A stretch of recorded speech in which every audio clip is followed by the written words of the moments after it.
السلام علیکم ورحمۃ اللہ وبرکاتہ۔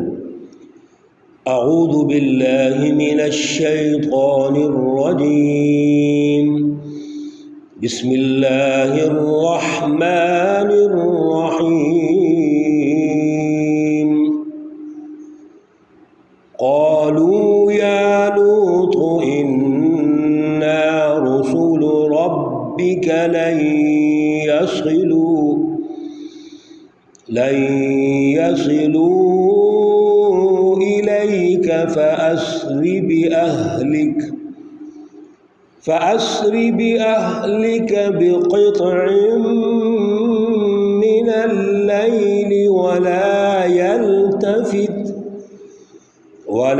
يلتفت منكم أحد إلا امرأتك إنه مصيبها ما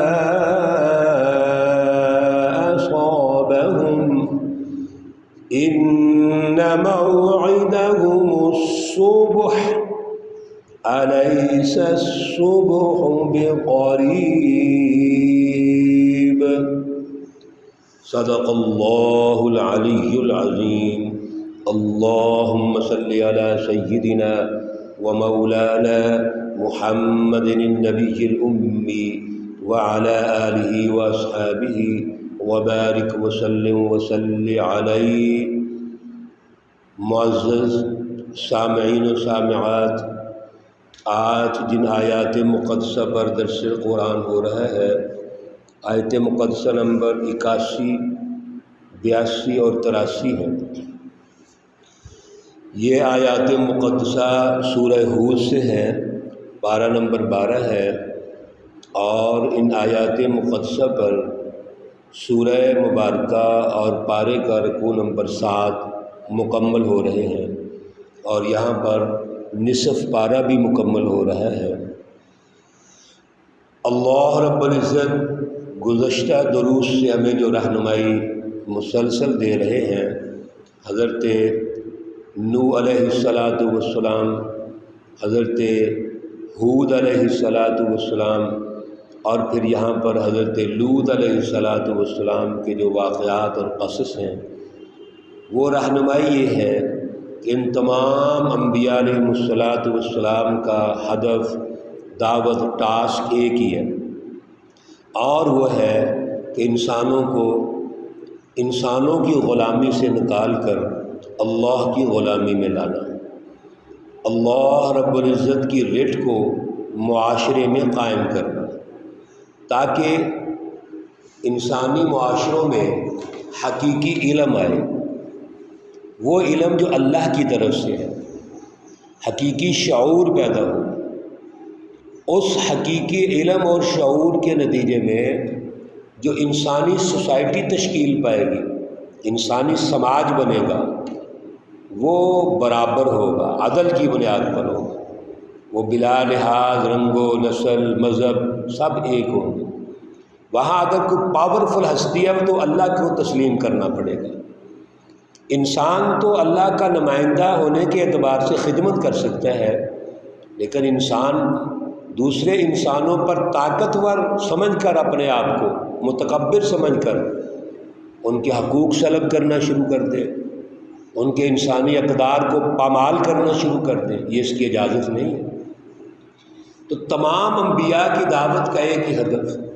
پھر دوسرے نمبر پر جو رہنمائی ہم حاصل کر رہے ہیں کہ انبیاء نے دعوت دی، اور دعوت دینے کے بعد ہر مرحلے پر اپنے ساتھ رکھنے کی کوشش کی، قوموں کو یہ سمجھایا ہم بھی آپ میں سے ہیں، ہم کو باہر سے نئی مخلوق نہیں ہے، اور ہمارا جو کردار ہے، کریکٹر ہے، وہ آپ کے سامنے ہے، ہمیں اللہ نے مبعوث کیا ہے، نبی بنا کے بھیجا، ہم آپ کو اللہ کی خبر دے رہے ہیں، اللہ کا تعارف کروا رہے ہیں، وہ تعارف حاصل کرو اور ہمارے ساتھ ہو جاؤ۔ اور اگر قوموں نے ساتھ نہیں دیا، وہاں کے جو سردار ہیں، حکمران پارٹیاں ہیں، شیطانی جماعتیں ہیں، انہوں نے ساتھ نہیں دیا، تو پھر ان کو سمجھایا ہے، پھر ان کو موقع دیا ہے، اور بالآخر جب ان کا تکبر، ان کی ضد اور ہٹ درمی وہ نمایاں ہو گئی اور اللہ رب العزت نے فیصلہ یہ صادر فرما دیا کہ اب یہ ایمان نہیں لائیں گے، تو پھر اللہ کا عذاب آیا۔ قوم لوط، حضرت لوط علیہ السلام کی قوم، بالکل سیم اسی طرح آپ نے دعوت دی، سارے مراحل اختیار کیے، اور پھر اس قوم میں دیگر اقوام کی نسبت ایک بڑی خباثت اور غیر فطرتی جب مرض پیدا ہو گیا کہ وہ مردوں کو مردوں کے ساتھ وہ غلط حرکتیں کرتے تھے۔ یہ جو طریقہ کار ہے یہ انتہائی خطرناک۔ اب اللہ رب العزت نے جب یہ فیصلہ صادر فرما دیا کہ اب ان پر عذاب آئے گا، تو گزشتہ درس میں بھی ہم نے یہ پڑھا، اللہ رب العزت نے فرشتے بھیجے اور وہ بڑی خوبصورت شکلوں میں ہیں، کیونکہ ان کا مزاج یہ تھا کہ وہ لڑکوں کو دیکھ کر وہ خباثتیں کرتے تھے۔ تو جب فرشتے حضرت لوط علیہ السلام کے گھر میں پہنچتے ہیں تو انہوں نے گھروں پر دعویٰ بول دیا، گھر کا محاصرہ کر لیا اور یہ کہنے لگے کہ ان کو ہمارے حوالے کر دو۔ آج کے درس میں اللہ رب العزت نے آیت نمبر 81 میں 81 میں ارشاد فرمایا، اور پچھلی آیت جو ہم نے آخری پڑھی تھی پچھلے درس میں، اس میں حضرت لوط علیہ السلام بڑے ہی ڈسٹرب ہو گئے، پریشان ہو گئے اور فرمایا کاش میرے پاس کوئی طاقت ہو تو میں ان کا مقابلہ کروں۔ تو قالو، فرشتے کہنے لگے، وہ مہمان جو تھے بچے نوجوان، وہ کہنے لگے یا لوط، اے لوط، انا رسول ربک، بے شک ہم آپ کے رب کے بھیجے ہوئے ہیں، لن یصلوا الیک، یہ آپ پر ہرگز نہیں پہنچ سکتے، ان کی جرت ہی نہیں ہے کہ یہ آپ کو ہاتھ بھی لگا لیں، اس لیے ہم تو اللہ کے فرشتے ہیں اور عذاب کے لیے آئے۔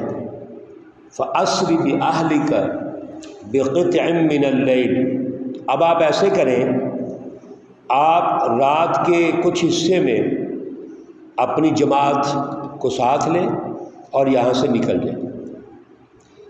وَلَا يَلْتَفِتْ مِنْكُمْ أَحَدٌ، آپ نے کسی نے بھی پیچھے مڑ کے بھی نہیں دیکھنا، الا امرأتک، یہ جو آپ کی بیوی ہے یہ دیکھے گی مڑ کے، کیونکہ وہ اندر سے انہی خبیث اور خناس لوگوں کے ساتھ تھی، تو یہ پیچھے سے مڑ کے دیکھے گی اور یہ بھی تباہ ہو جائے گی۔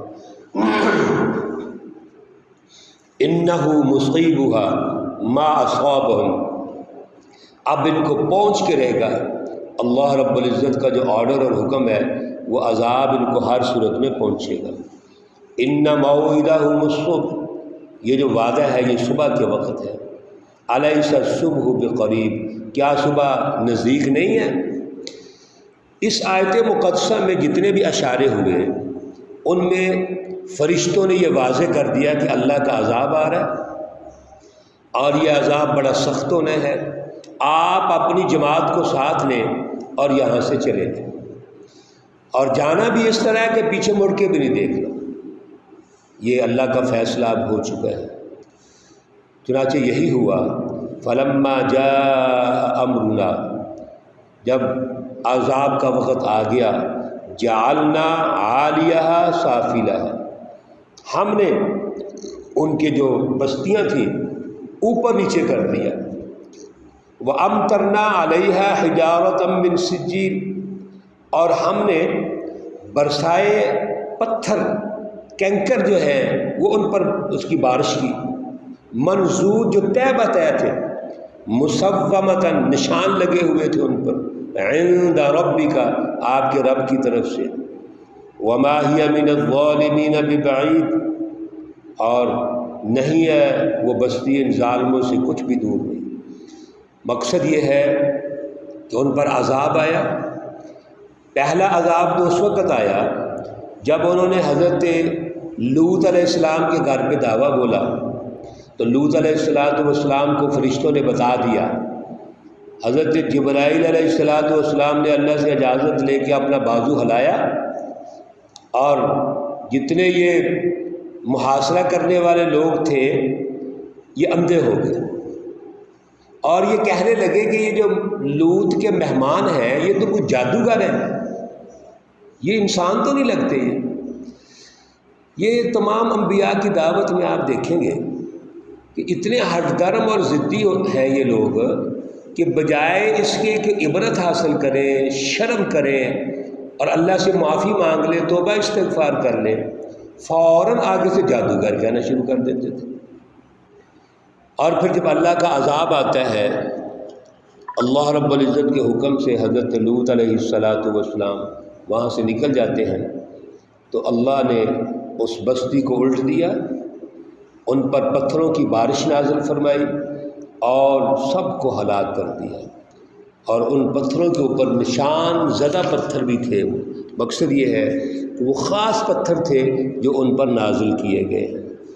اللہ رب العزت معاف فرمائے ہمیں۔ یہ جتنے سخت عذاب آئے ہیں ان تمام عذابوں سے جو رہنمائی ملتی ہے محترم خواتین و حضرات وہ یہی ہے کہ ہمیں ہر وقت اللہ سے توبہ کرنی چاہیے۔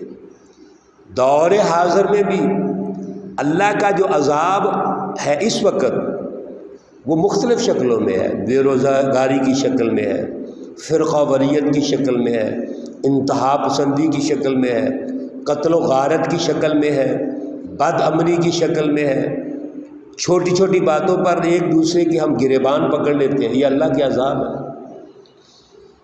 اس عذاب سے بچنے کا ذریعہ کیا ہے؟ اللہ کی رہنمائی ہے جو ہم مسلسل پڑھ رہے ہیں۔ اللہ کا قرب حاصل کرنا ہے، اللہ رب العزت کا صراط مستقیم سمجھنا ہے، پھر اللہ کی رٹ کو قائم کرنا ہے۔ آج مسئلہ یہ ہے کہ ہم یہ تو کہتے ہیں اللہ کو ہم سمجھتے ہیں، فلسفہ توحید کا بھی ذکر کریں گے، نظریہ توحید کا بھی ذکر کریں گے، لیکن کیا اس نظریہ توحید کی رٹ موجود ہے؟ کیا ہمارے سیاسی نظام، معاشی نظام، معاشرتی ڈھانچے، عدالتی ڈھانچے اور جتنے اداروں کی تشکیل ہے وہ فلسفہ توحید پہ ہوئی ہے؟ نہیں ہوئی، بالکل فوراً جواب ملے گا نہیں ہوئی۔ تو بھائی جب ہمارے اداروں کی تشکیل اس کے مطابق نہیں ہے، جب ہمارا سیاسی نظام اس کے مطابق نہیں ہے، معاشی نظام اس کے مطابق نہیں ہے، تو معاشرہ اس کے مطابق کیسے ہوگا؟ نتائج کیسے نکلیں گے؟ ہم نمازیں بھی پڑھ رہے ہیں، ہم روزے بھی رکھ رہے ہیں، ہم حج بھی کر رہے ہیں، لیکن نتیجہ صفر ہے، نتیجہ نہیں نکل رہا۔ وجہ یہ ہے کہ ہم نے جس سسٹم سے کمپرومائز کیا ہوا ہے وہ توحید کا نہیں، وہ اللہ کا نہیں، وہ صراط مستقیم نہیں، وہ ظلم کا ہے، وہ بڑی طاقتوں کا ہے۔ وہ سسٹم جس کے ساتھ ہمارا کمپرومائز ہے وہ اور ہے اور قرآن کچھ اور کہہ رہا ہے۔ اس منافقت سے نکلنا پڑے گا۔ انبیاء کی دعوت کو سمجھو، اتنی بڑی دعوت اور واضح دعوت، دو ٹوک دعوت، اور پھر آگے قوموں کا جو حال ہے، جس طرح انہوں نے انکار کیا اور نقصان اٹھایا، ہم سب کچھ پڑھ رہے ہیں۔ تو یہ رہنمائی تو یہی ہے نا کہ آج کے دور میں بھی ہم سچی رہنمائی لے کے اس پہ عمل کریں، ہم بھی منکرین میں شامل نہ ہوں، ہم بھی منافقین میں شامل نہ ہوں۔ رسول اللہ صلی اللہ علیہ وسلم کی جتنی جد و جہد ہے وہ ہمارے سامنے ہے، آج اس پر عمل کی ضرورت ہے۔ اللہ رب العزت ہمیں عمل کی توفیق اور صلاحیت عطا فرمائے۔ اللہ رب العزت تمام مرحومین و مرحومات کو جنت الفردوس میں اعلیٰ مقام عطا فرمائے، تمام بیماروں کو شفائے کاملہ عاجلہ مستمرہ عطا فرمائے۔ اللہم انا نسألک علما نافعا ورزقا واسعا وشفاء من كل داء ربنا تقبل منا انك انت السميع العليم وتب علينا انك انت التواب الرحيم